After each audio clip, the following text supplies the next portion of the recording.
Everyone, good morning to all of you. मैं शैलेश आप लोगों के online study channel Rigved academy में आप सभी का स्वागत करता हूं।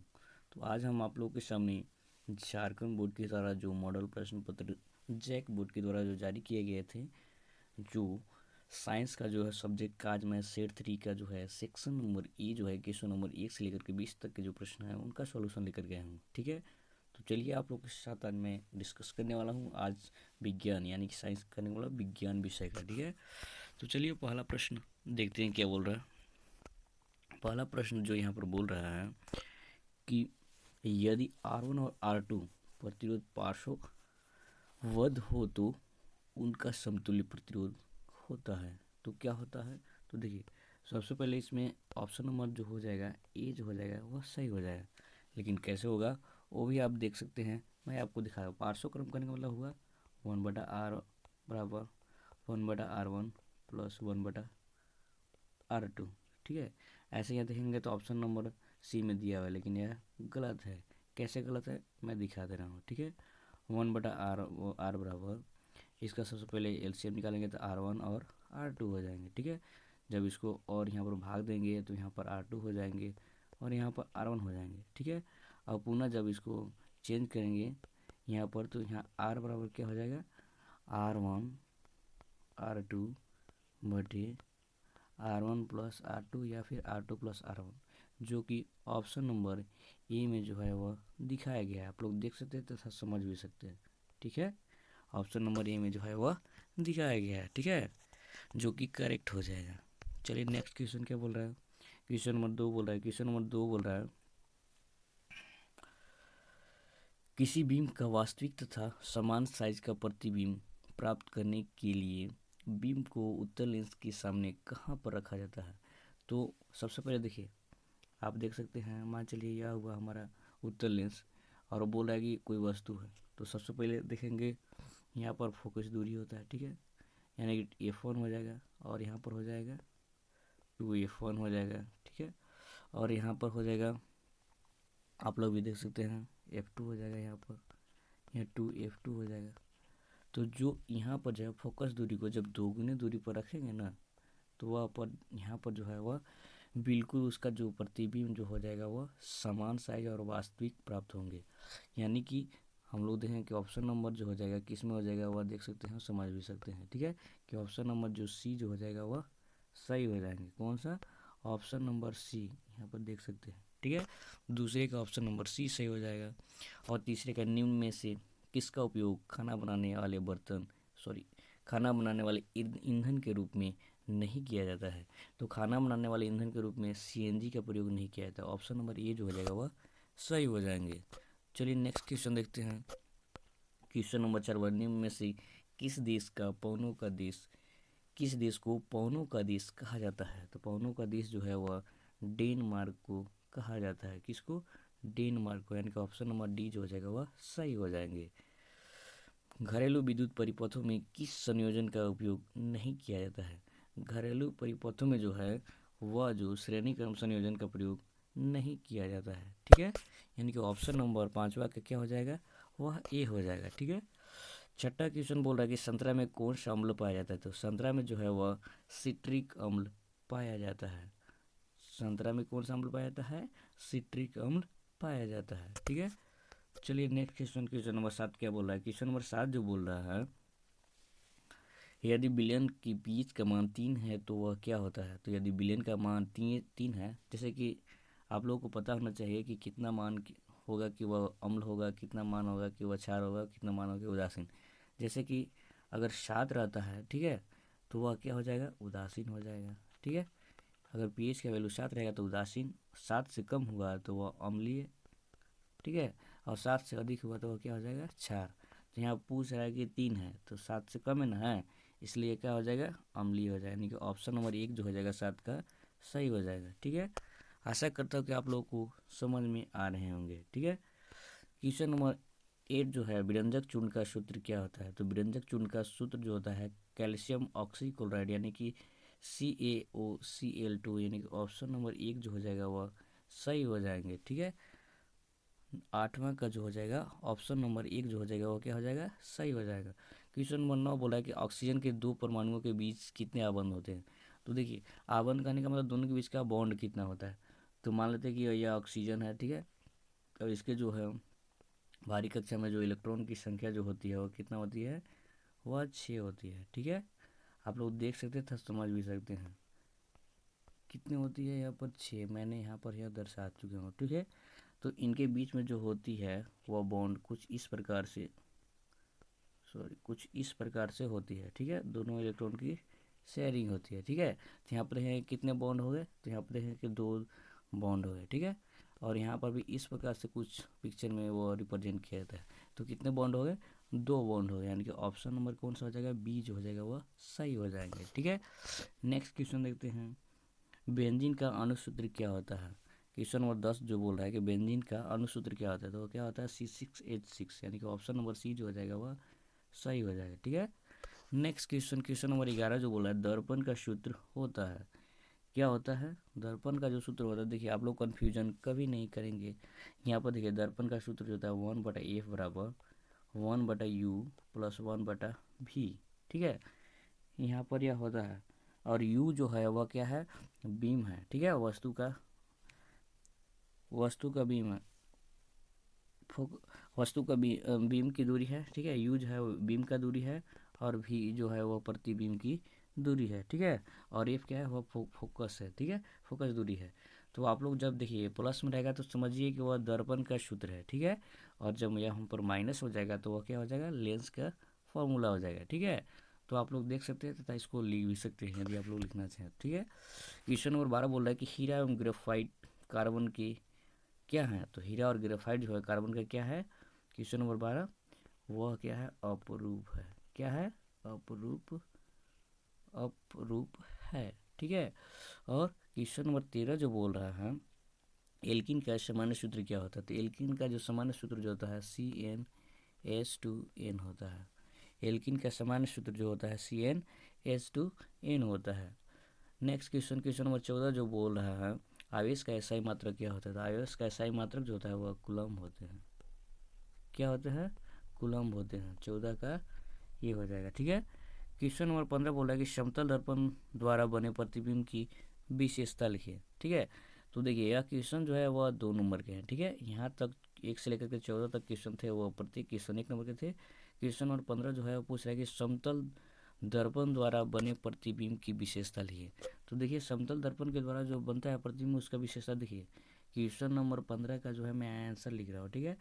मतलब विशेषता 2 नंबर का है तो आप चाहे तो 2 इसमें कम से कम विशेषता लिख सकते हैं। तो प्रतिबिंब देखिए, इसका जो प्रतिबिंब जो होता है, प्रतिबिंब सीधा तथा आभासी होता है, क्या होता है, सीधा तथा आभासी होता है। और दूसरा इसमें और भी चाहे तो इसे पर्दे पर नहीं, इसे पर्दे पर नहीं लाया जा सकता है, जा सकता है, ठीक है। 2 है तो 2 कम से कम लिख सकते हैं, अगर और इच्छा है तो मान चलिए अगर 3 लिखना चाहते हैं तो 3 भी मैं बता दे रहा हूँ, ठीक है। लिख सकते हैं कि इसका वस्तु और प्रतिबिंब की दूरी, वस्तु और प्रतिबिंब की दूरी, ठीक है, दर्पण से हमेशा, दर्पण से हमेशा, दर्पण से हमेशा क्या होती है, दर्पण से हमेशा बराबर बराबर रहती है, ठीक है। वो दर्पण से हमेशा बराबर करते हैं। आशा करता हूँ कि आप लोग को यह प्रश्न समझ में जरूर आए होंगे, ठीक है। चलिए next question, question number 16 book क्या बोला है। क्वेश्चन नंबर 16 जो बोल रहा है कि निकट दृष्टि दोष क्या है, इसे कैसे दूर किया जा सकता है। तो निकट दृष्टि दोष को बहुत ही सिंपल और बहुत ही आसानी तरीके से मैं आप लोग को समझाने की पूरी कोशिश करते हैं। निकट दृष्टि दोष किसको कहते हैं, मैं लिख दे रहा हूँ आप लोग को। क्वेश्चन नंबर 16 का आंसर लिख रहा हूँ, ठीक है। तो जब, ठीक है, जब किसी व्यक्ति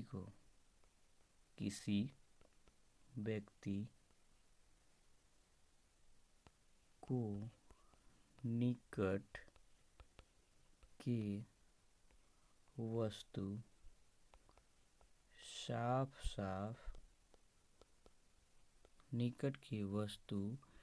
साफ साफ दिखाई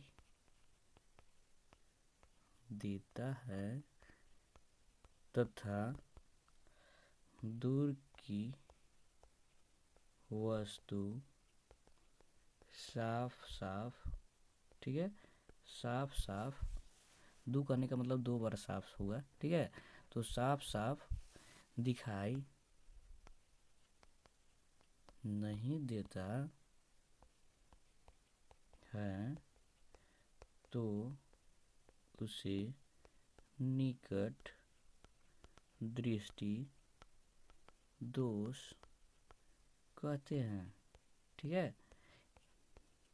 क्या बोल रहा है, निकट दृष्टि दोष किसे कहते हैं? जब देखिए मान चलिए आप देखते हैं, आपको निकट की वस्तुएं जो होती है वह साफ साफ दिखाई देती है तथा दूर की वस्तुएं साफ साफ दिखाई नहीं देती है, उसे निकट दृष्टि दोष कहते हैं। और बोल रहा है कि इसे कैसे दूर किया जा सकता है, तो इसे अवतल लेंस उपयोग करके, अवतल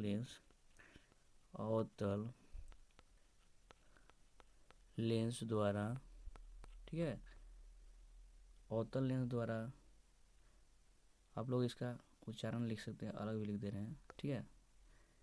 इसका उपचार जो है, इसे अवतल लेंस द्वारा दूर किया जा सकता है, ठीक है। ये जो है क्वेश्चन नंबर 16 का उत्तर हो गया। आशा करता हूँ कि आप लोगों को समझ में आ गए होंगे। क्वेश्चन नंबर 17 जो बोल रहा है, एक विद्युत परिपथ का आरेख खींचिए।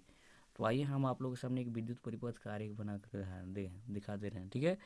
देखिए यहाँ पर सबसे पहले एक बैटरी लगाएंगे, ठीक है।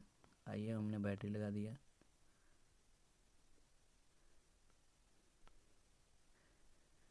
यहाँ पर एक स्विच लगा दीजिए, ठीक है, स्विच भी लगा दिए। पुनः यहाँ आएंगे, एक एमीटर लगा देंगे, ठीक है। यहाँ पर एक एमीटर लगा देंगे।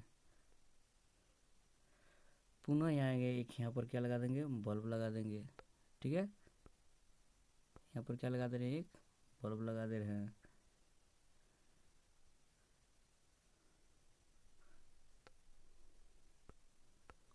यहाँ पर बल्ब लगा देंगे। अब बल्ब लगाने के उपरांत यहाँ पर पूरा क्या करेंगे, परिपथ को पूरा कर देंगे, ठीक है। यहाँ से विद्युत धारा प्रवाहित होती जाएगी, ठीक है। जैसे ही इसको स्विच को ऑन यहाँ करेंगे, यह कुंजी है, ठीक है, क्या है, कुंजी है। और यह क्या है, बैटरी है, ठीक है। और यह क्या है, एमीटर है, यहाँ पर लिखा हुआ है, ये मतलब एमीटर है। और यह क्या है, बल्ब है, ठीक है। तो इस प्रकार से देख सकते हैं कि यह एक विद्युत परिपथ हम लोगों को तैयार हो चुका है, ठीक है। आशा करता हूँ कि आप लोग को समझ में आ गया है कि एक विद्युत परिपथ को किस प्रकार से आप कितनी ही आसानी तरीके से बना सकते हैं, ठीक है। क्वेश्चन नंबर 17 आप लोग को समझ में आ गए होंगे। चलिए क्वेश्चन नंबर 18 को देखते हैं। क्वेश्चन नंबर 18 क्या बोला है, क्वेश्चन नंबर 18 जो बोल रहा है कि सोडियम हाइड्रोजन कार्बोनेट के विलयन को गर्म करने पर क्या होगा, इस अभिक्रिया के लिए समीकरण लिखें। तो आइए, सोडियम हाइड्रोजन कार्बोनेट को बोला कि जब उसको गर्म करेंगे तो क्या होगा। तो देखिए सोडियम हाइड्रोजन कार्बोनेट को जब गर्म किया जाता है, सोडियम हाइड्रोजन कार्बोनेट, ठीक है, CO3 को गर्म किया जाता है तो यह अपघटित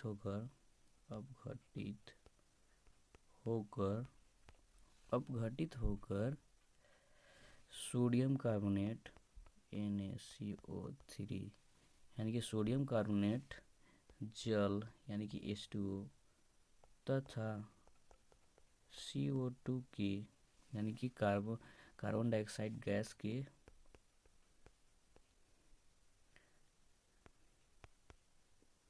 निर्माण करती है। क्या करती है? निर्माण करती है। ठीक है, आप लोग इस प्रकार से लिख सकते हैं। बोला कि इसका जो है अभिक्रिया वाले समीकरण कैसे होंगे, तो आइए अभिक्रिया बोल रहा है सोडियम हाइड्रोजन कार्बोनेट, तो इस प्रकार से लिख दीजिए, सॉरी 3 हो जाएगा, सोडियम हाइड्रोजन कार्बोनेट ये हो जाएंगे, और उसको गर्म करने को बोला है, यानी कि यहाँ पर ऊष्मा, ठीक है, हीट दे देते हैं। ठीक है, तो गर्म करने के बाद क्या बोला है कि सोडियम कार्बोनेट बन रहा है, NaCO3 प्लस क्या बन रहा है, जल बन रहा है, H2O बन रहा है, प्लस CO2 बन रहा है। ठीक है, आशा करता हूँ कि आप लोग को यह समझ में आ रहे होंगे। ठीक है, इसको बैलेंसिंग भी कर सकते हैं, बैलेंसिंग हो गया। ठीक है, आशा करता हूँ आप लोग को बहुत ही अच्छे तरीके से समझ में आ गए होंगे ये अभी प्रश्न। ठीक है, चलिए नेक्स्ट क्वेश्चन नंबर जो है वह 19 क्या बोल रहा है। क्वेश्चन नंबर 19 देख सकते हैं आप लोग तथा समझ भी सकते हैं। क्वेश्चन नंबर 19 जो बोल रहा है कि निम्नलिखित रासायनिक समीकरण को संतुलित करें। संतुलित करना बहुत ही आसान तरीका है, आप लोग देख सकते हैं, समझ भी सकते हैं। Mg + O2, इसके बाद MgO। देखिए इस तरफ के एरिया को बोलते हैं उत्पाद बोलते हैं। ठीक है, सॉरी इधर को अभिकारक बोलते हैं, अभिकारक, और इधर को बोलते हैं उत्पाद। ठीक है, दोनों तरफ के देखा जाता है कि अणुओं की संख्या बराबर है या नहीं। देखिए यहाँ अगर Mg 1 है, इधर भी Mg 1 है, इधर ऑक्सीजन की 2 है, तो यहाँ पर तो 1 ही है, तो यहाँ पर 2 हम लगा देंगे। ठीक है, तो ऑक्सीजन की संख्या 2 हो गए, लेकिन मैग्नीशियम संख्या 2 इधर भी हो गई, तो यहाँ पर भी 2 लगा देंगे, तो इस प्रकार से असंतुलित हो जाएगा। ठीक है, आशा करता हूँ आप लोगों को यह समझ में आए होंगे। ठीक है, नेक्स्ट जो है मैग्नीज MnO2, ठीक है, प्लस उसके बाद क्या है HCl है, फिर MnCl2, ठीक है, MnCl2 plus H2O plus Cl2। ठीक है, तो इसमें देखिए बैलेंसिंग बहुत ही आसानी तरीके से इसमें भी कर सकते हो। देखिए मैग्नीज यहाँ कितना है, मैग्नीज जो है यहाँ पर 1 है, यहाँ पर 1 है। क्लोरीन यहाँ कितना है, क्लोरीन यहाँ पर देखेंगे तो 1 है, लेकिन यहाँ पर देखेंगे तो कितना है, क्लोरीन यहाँ पर देख सकते हैं आप लोग और समझ भी सकते हैं। क्लोरीन यहाँ पर देखेंगे कि 2 क्लोरीन यहाँ है, 2 क्लोरीन यहाँ है, 4 है, तो गड़बड़ है, यहाँ पर 4 लगाना होगा। ठीक है, अगर यहाँ पर हम 4 लगाते हैं तो 4 क्लोरीन हो गया, लेकिन यहाँ पर 4 हाइड्रोजन भी चाहिए, तो 4 हाइड्रोजन चाहिए, तो यहाँ पर क्या लगाएंगे, 4 हाइड्रोजन चाहिए, तो यहाँ पर क्या लगाएंगे, यहाँ पर 4 लगाना होगा। ठीक है, यहाँ पर क्या लगाना होगा, 4 हो जाएगा, सॉरी 2 लगाएंगे। ठीक है, आइए हम आप लोगों को इस समीकरण को अच्छे तरीक़े से लेकर के मैं आप लोगों को दिखा दे रहा हूँ, और भी बेहतर तरीके से, ताकि आप लोगों को कन्फ्यूजन ना हो। ठीक है, MnO2 HCl, MnCl2 plus H2O, ठीक है, प्लस Cl2। ठीक है, तो अब इसको हम लोग क्या कर रहे हैं, संतुलित करने वाले हैं। ठीक है, क्या करने वाले हैं, संतुलित। तो देखिए इधर मैग्नीज 1 है, यहाँ पर देखेंगे कि मैग्नीज यहाँ भी 1 है, ऑक्सीजन 2 है, ऑक्सीजन यहाँ पर देखेंगे कि 2 है। ठीक है, ऑक्सीजन यहाँ पर देखेंगे कि 2 नहीं है, तो यहाँ पर जैसे हम यहाँ पर 2 लगाते हैं, ठीक है, तो यहाँ पर ऑक्सीजन तो 2 हो गए, लेकिन यहाँ पर हाइड्रोजन कितने हो गए, 4 हो गए, तो हाइड्रोजन 4 हो गए, तो कैसे होगा, तो यहाँ पर भी हम लोग 4 लगा देंगे। ठीक है, तो हाइड्रोजन 4 हो गए, क्लोरीन भी यहाँ देख सकते हैं कि अब क्लोरीन कितना हो गया, तो क्लोरीन 2 और 2 यहाँ पर ऑलरेडी 4 हो गए। ठीक है, तो क्लोरीन कितना हो गए, 4 हो गए। और उसके बाद देखिए मैग्नीज कितना हो गए, तो मैग्नीज भी देखेंगे तो मैग्नीज दोनों तरफ एक एक है। ठीक है, यानी कि मैग्नीज की संख्या सही हो गया, ऑक्सीजन की संख्या देखिए 2 है, और यहाँ पर भी देख सकते हैं कि यहाँ पर 2 हो गए। ठीक है, हाइड्रोजन की संख्या देखेंगे 4 है, तो 2 दूना 4, यहाँ भी हाइड्रोजन हो गए। क्लोरीन संख्या देखेंगे 4 है, तो 2 ठे क्लोरीन यहाँ है और 2 ठे क्लोरीन यहाँ है, यानी कि दोनों तरफ ही 4 हो गए। आशा करता हूँ कि आप लोग को यह जो है समीकरण समझ में आ गए होंगे। ठीक है, तो चलिए नेक्स्ट क्वेश्चन नंबर 20 क्या बोले, अपरूपता किसे कहते हैं, कार्बन के 2 अपरूपों के नाम लिखिए। तो आइए क्वेश्चन नंबर 20 को हम लोग सॉल्व करते हैं। ठीक है, अपरूपता किस कहते हैं, अपरूपता जो होता है बहुत ही अच्छे तरीके से मैं लिख दे रहा हूँ आप लोग को ताकि समझ में आ जाए। जब एक ही तत्व के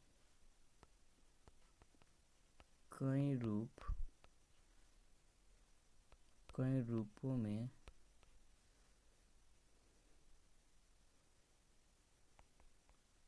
मिलता है तो ओ से अपरूपता या उस तत्व की इस गुण को अपरूपता कहते हैं। ठीक है, क्या कहते हैं? अपरूपता कहते हैं या फिर एलोट्रोपी भी कहते हैं। तो कार्बन के दो ठे अपरूप पूछ रहा है, तो कार्बन का पहला अपरूप जो हो जाएगा वह हीरा हो जाएगा। दूसरा लिख सकते हैं कि ग्रेफाइट हो जाएगा। ठीक है, क्या हो जाएगा? दूसरा ग्रेफाइट हो जाएगा। तो यह हो जाएगा क्वेश्चन नंबर 20 का सॉल्यूशन। आशा करता हूँ कि यह सारे प्रश्न आप लोगों को समझ में आ गए होंगे। यदि उसके बावजूद भी आप लोगों को कोई डाउट हो तो आप हमें कमेंट बॉक्स में कमेंट करके पूछ सकते हैं। ठीक है, तो यदि आप मेरे चैनल पर नए हैं तो वीडियो अगर अच्छा लगे तो मेरे चैनल को सब्सक्राइब तथा अपने दोस्तों को ज़्यादा से ज़्यादा शेयर कर सकते हैं। Thanks for watching this video.